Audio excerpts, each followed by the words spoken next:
ہے کہ بڑھاپا بھی انشاءاللہ بوڑھا بندہ بھی جوان ہو سکتا ہے، یہ مسئلہ نہیں ہے، قابل علاج مرض ہے، اس کو مرض سمجھیں تو انشاءاللہ قابل علاج ہے۔ کس طرح یہ ممکن ہے؟ دیکھیں سارا جسم اللہ پاک نے اس کے اندر ایک سیل ہوتے ہیں، سیلوں سے ہی سارا جسم بنا ہے۔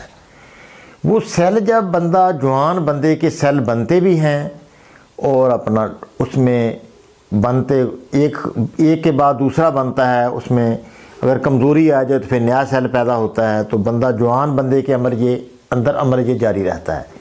جب بندہ ذرا بوڑھا ہوتا ہے 45-50 کے اوپر یا 60 سال کا ہو جاتا ہے تو اس کے اندر سیل کمزور ہو جاتے ہیں۔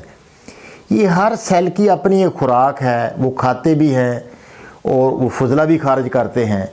تو وہ بوڑھا بندہ جس طرح اس کو ایک قبض ہو جاتی ہے نا بوڑھے بندے کو، تو قبض اس کی صحیح نہیں ہوتی، وہ کیونکہ کمزوری ہو جاتی ہے۔ بوڑھے بندے کے بلغم جو ہے نا خارج